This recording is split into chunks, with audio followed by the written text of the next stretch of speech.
Вітаю! В ефірі «Тема дня». У студії для вас працює Олеся Вакуленко. Сьогодні ми говоримо про порушення прав жінок в окупованому Криму. Прес-конференцію на тему «Жінки Криму. Жертви окупації» в Києві провів Кримсько-татарський ресурсний центр. Як зазначають організатори, після окупації Криму Росією у 2014 році сотні активістів потрапили під репресії за свою громадянську позицію.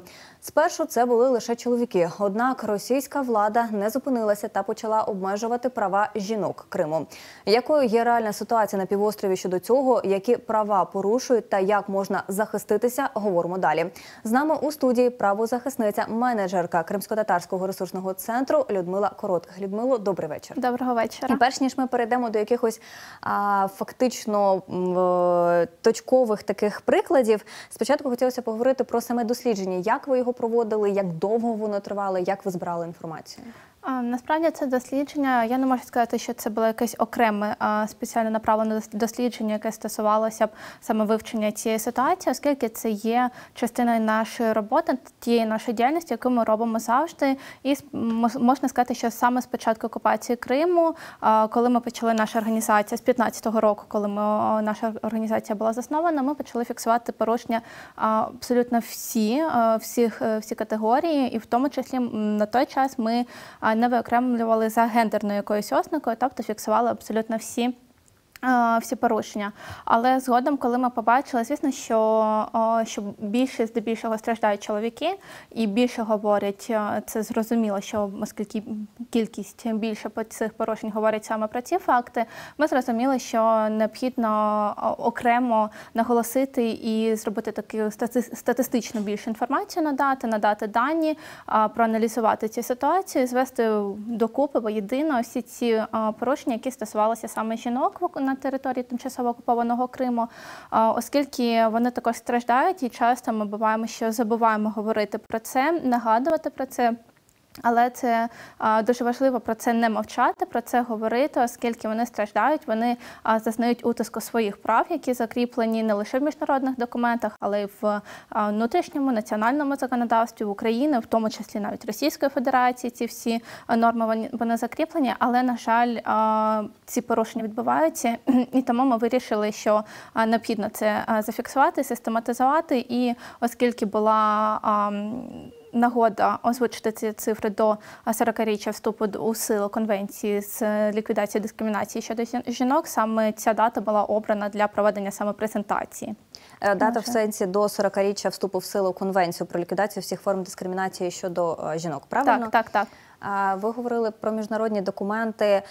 Якщо говорити якраз про цю конвенцію, що з неї зараз порушується? Саме там не про українські, не про російські, а вже про конвенції міжнародні. Якщо казати про конвенцію 79-го року, вона була прийнята у грудні 79-го, вступила в силу в 81-му році. Вона умовно так поділена на 3 частини. Перша, не враховуючи преамбулу. Перша частина вона встановлює рівність і закріплює правовий статус жінок. І ці права вони також порушуються. Ці норми, вони, на жаль, мають місце порушення цих норм, оскільки жінки сьогодні не мають права брати активну участь в політичному житті, бути соціально активними. І це не лише ті жінки, які є дружинами або родичками політичних в'язнів, це і ті жінки, які є активними учасницями національного руху, Кримськотатарського національного руху, і є членкинями саме і Меджлісу кримськотатарського народу, і Курултаю, і саме системи національного самоврядування. Це саме перша частина конвенції, це про це. Друга частина конвенції, вона така репродуктивних прав жінок стосується, але тут йде мова в першу чергу про те, що встановлюється рівна відповідальність за обов'язки з виховання дітей, з розподілення побутових якихось обов'язків саме між чоловіками і жінками. І ці норми також ми бачимо, що вони порушуються, оскільки ми знаємо про дружин політичних в'язнів, ми знаємо про їх дочок, про їх матерей, які, на жаль, не можуть присвячувати достатньої кількості часу для того, щоб бути реалізованими соціально-політичними, соціальному житті свого регіону, своєї країни, тому і порушення цих прав також відбувається. Якщо казати про третю частину, там більше досліджується вплив і культури, і культурної традиції саме тих регіонів, де мешкають ті чи інші народи, на права, на реалізацію прав. Тут в меншій степені йде порушення прав, тому що саме конвенція вона більше закріплює те, що впливають дійсно культура і традиції на реалізацію, на стан реалізації прав. Я думаю, що ми конкретно поговоримо про це ще трошки далі, а спочатку хотілося про такий трошки історичний контекст, про що також згадували на прес-конференції, і там історикиня Гульнара Абдулаєва підкреслила, що дискримінація кримськотатарських жінок на окупованій території має безпрецедентний характер в історії цього народу. Давайте послухаємо. То есть у крымских татарок это идет испокон веков достаточно такое уважение к татаркам. Все-таки это были свободолюбивые тюркские женщины, которые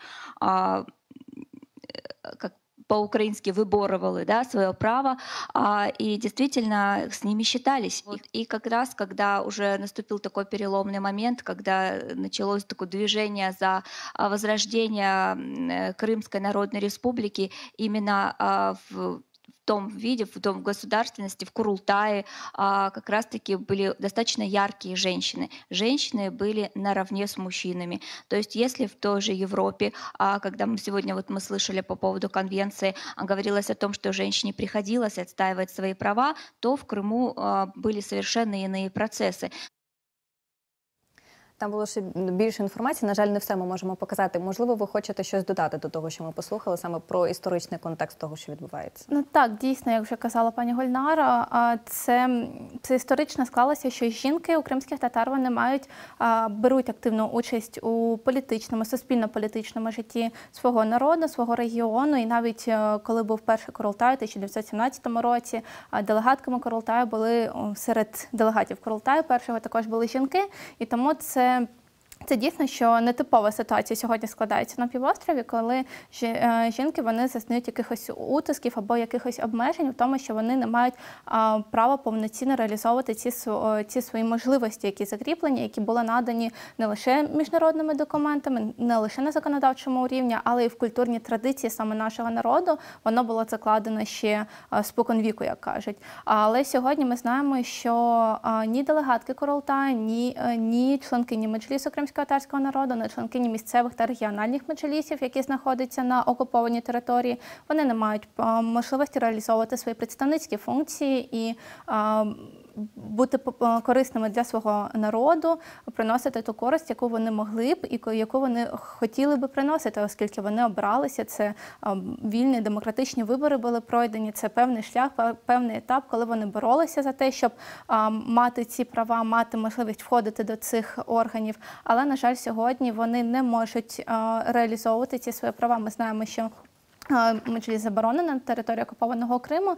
Є ті членкині Меджлісу, які виїхали, знаходяться на підконтрольній українському уряду території, і вони в повному обсязі можуть тут реалізовувати свої права. І якщо ми кажемо про Курултай, наче так, офіційної заборони немає, але ми всі добре розуміємо, що це загроза переслідування і через політичну, соціальну активність, і тому жінки вони бояться, вони змушені обмежувати самі себе в реалізації цих прав в тому числі. Якщо говорити про цифри, якраз з цієї доповіді, 4 членкині Меджлісу кримськотатарського народу та 26 делегаток Курултаю кримськотатарського народу. Ці цифри, які були озвучені, я сподіваюся, що ми зможемо зараз показати їх також телеглядачам.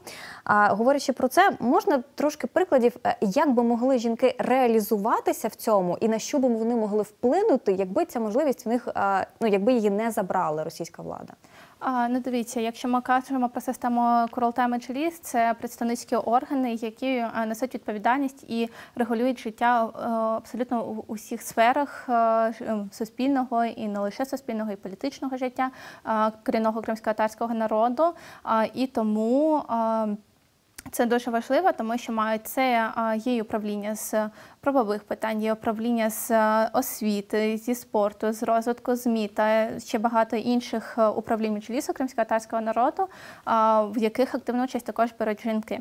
Якщо ми говоримо про ту ситуацію, яка є сьогодні, коли ми маємо закон України про корінні народи України, коли Меджліс кримськотатарського народу не лише визнаний постановою Верховної Ради, як було у 2014 році, але і передбачені певні можливості для того, щоб він повноцінно функціонував, у тому числі було фінансування з державного бюджету України, для того, щоб Меджліс кримськотатарського народу міг більш професійно, міг більш якісно виконувати ту функцію, яка на нього покладена саме народом.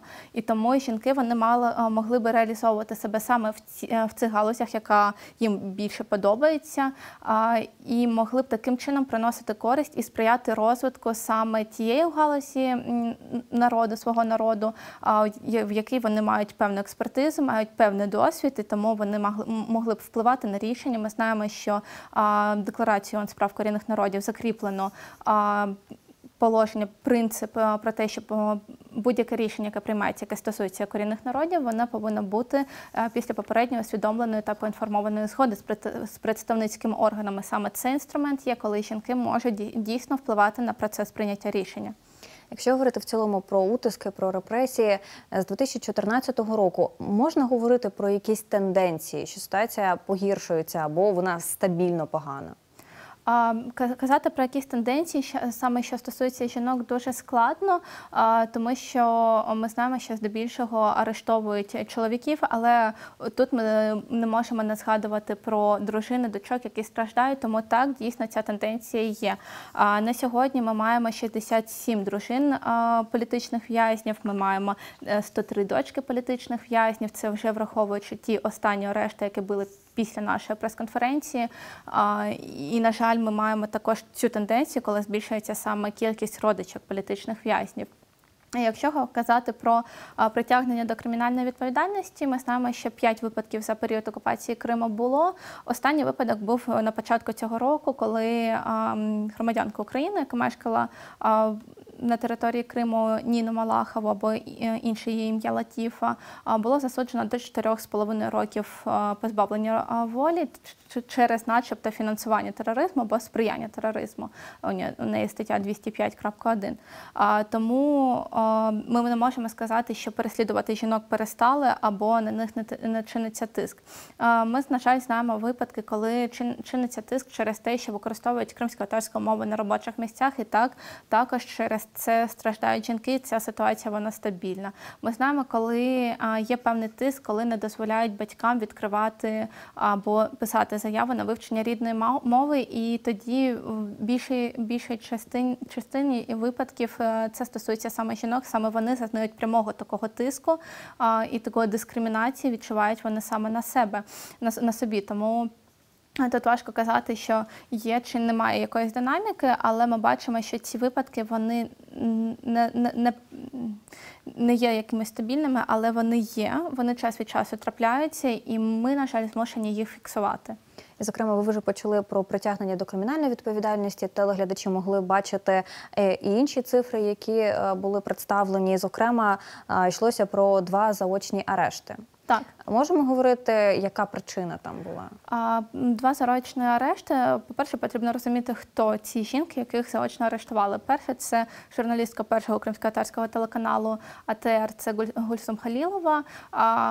Причиною, приводом стало начебто її участь у незаконному збройному формуванні батальйон імені Номана Челебіджигана, але ми всі прекрасно розуміємо, що це лише привід, а насправді її переслідують за її позицію, за те, що вона доносить інформацію про те, що відбувається на території окупованого Криму, до українського суспільства, до міжнародної спільноти, і саме через її таку активну позицію її переслідують.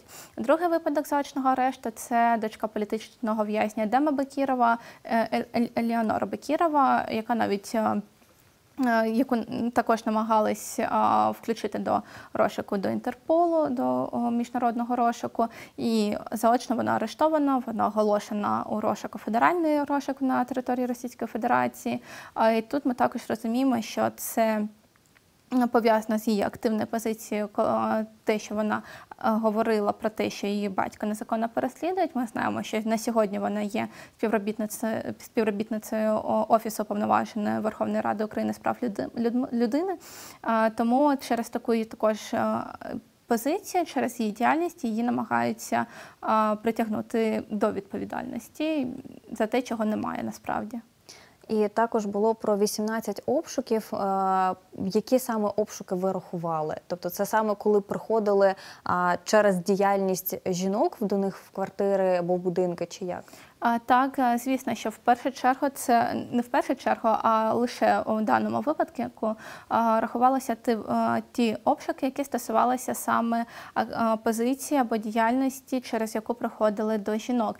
Ну, для прикладу, це обшуки, які проходили в будинках Лілі Боджурової, Ізари Іслямової, тобто це ті жінки, які активні, які займають активну позицію, вони.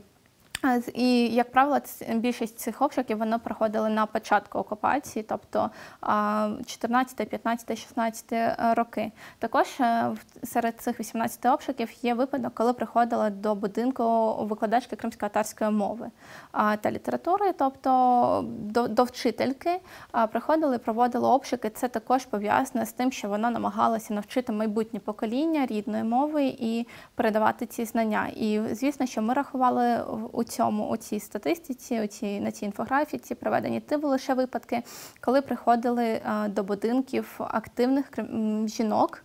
Тобто пов'язані або з громадською, або з професійною діяльністю.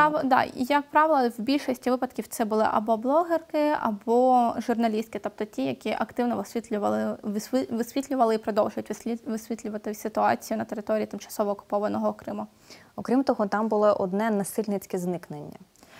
Так, це випадок багатодітної матері Абібі Решатової, яку насильницько викрали, її отримували у машині без розпізнавальних знаків, намагалися чинити тиск, тобто вона на сьогодні знайдена, вона на сьогодні знаходиться вдома, але цей випадок він зафіксований. Певний час близькі не знали, де вона і що з нею відбувається, чому це трапилося. З нею намагалися вибити якісь зізнання, якісь показання проти її знайомих, щоб вона звинуватила їх у якоїсь протиправної або кримінальної діяльності, але цього не відбулося, і, дякувати Богу, сьогодні вона вдома, і з нею все гаразд, але цей випадок також ми не могли не зафіксувати. І окрім того, там було 21 адміністративна справа. Можемо кілька прикладів, про що були ці справи?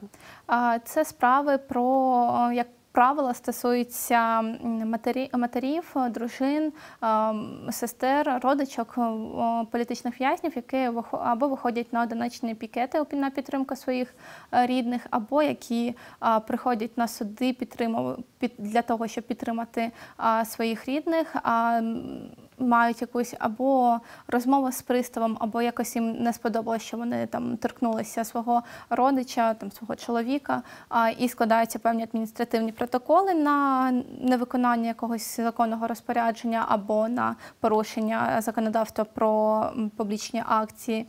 І саме ці випадки, наприклад, це Євгенія Мустафаєва, коли мати Сервера Мустафаєва виходила. Це саме ці випадки, коли притягали до адміністративної відповідальності родичок політичних в'язнів за те, що вони були активними і намагалися привернути більше уваги до того, що їх рідних незаконно судять і намагаються посадити. Остання цифра, на якій я хотіла зупинитися, це 12 загиблих.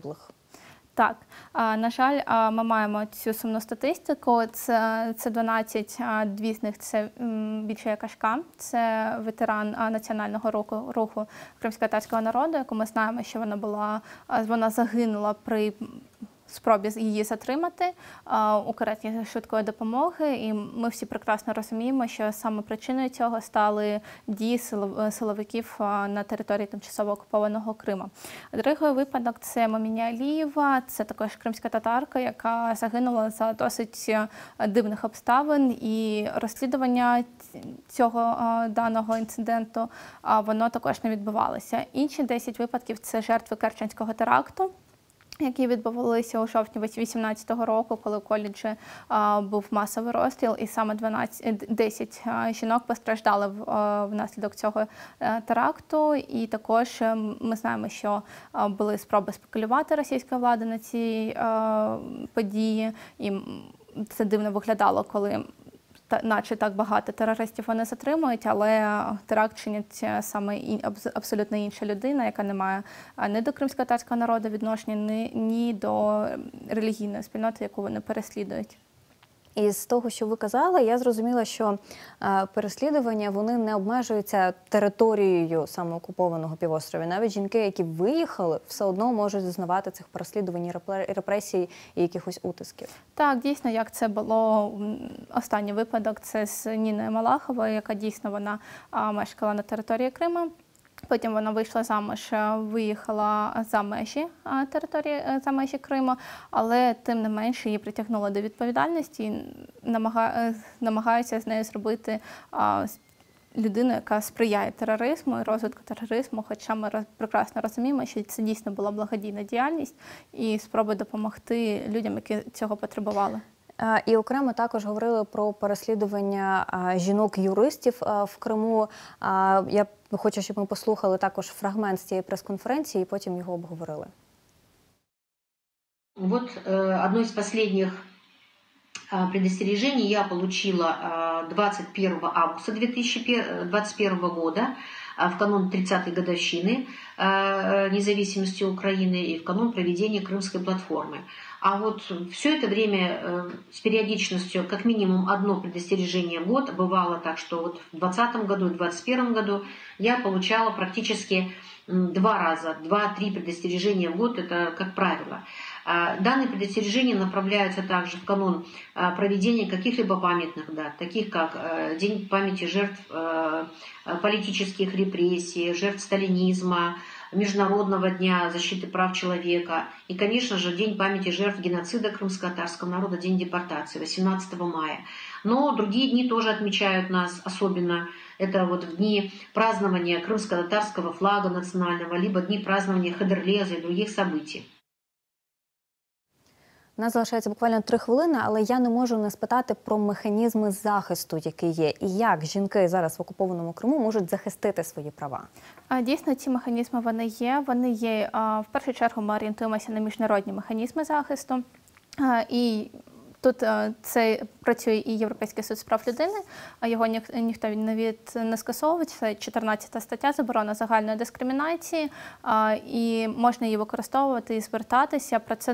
Про механізм, як використовувати Європейський суд з прав людини, дуже багато говорять, враховуючи, що небагато часу. Я перейду більше до інших механізмів. Це механізми ООНівські. В першу чергу це комітет ООН з ліквідації дискримінації щодо жінок, який був утворений саме факультативним протоколом до конвенції, про яку ми сьогодні згадували, конвенції 79-го року. І цим конвенційним механізмом передбачено механізм індивідуального звернення і подання індивідуальної скарги. Там дійсно складна процедура, вона є, вона потребує певного вичерпання, але ми маємо кваліфікованих юристів і правозахисників, які готові цим займатися і робити це. Але це може бути тільки після судів апеляції, касації, правильно? Так. Це необхідно проходити для комітетів ФОНД, необхідно проходити повне вичерпання на національному рівні, тобто це рівень касаційної інстанції. Є інші механізми, які не потребують цього вичерпання. Це так звані спеціальні процедури ООН, це робоча група з ООН з питань дискримінації щодо жінок і спеціальний доповідач з питань насилля щодо жінок. Це спеціальні процедури, які покликані вивчати ситуацію, яка сьогодні складається у світі у цій галузі, і розвивати стандарти у цій галузі, тобто вносити ті покращення, ті рекомендації надавати країнам, які необхідно робити для того, щоб покращити становище жінок по всьому світу. І в тому числі вони вивчають і мають мандат на вивчення ситуації в Україні, в тому числі в Криму. Наша організація, звісно, що працює з цими органами, і остання наша доповідь, вона була направлена в червні, це переслідування та насилля щодо жінок в окупованому Криму. Вона була представлена Комітету ООН з прав людини на 79-й сесії в рамках Дня загальної дискусії права жінок і корінні народи. Тобто це є спеціальні специфічні теми, які вивчаються саме цими механізмами. Також є і ОБСЄ, воно також вивчає це питання і досліджує ситуацію в цій галузі і робить потім свої рекомендації. Тому це всі ті механізми, які ми можемо сьогодні використовувати, якісь є чисто юридичні і потребують певної підготовки, якісь не є юридичними механізмами і можна просто направляти інформацію, давати доповіді, пропозиції, рекомендації. Наскільки в цьому залучена Кримська платформа, зокрема експертна середа або офіс Кримської платформи, який був відкритий під час міжнародного саміту? Чи там про це говорили, чи там є якась окрема в експертній середі задача якось винайти ці механізми, які б захистили жінок?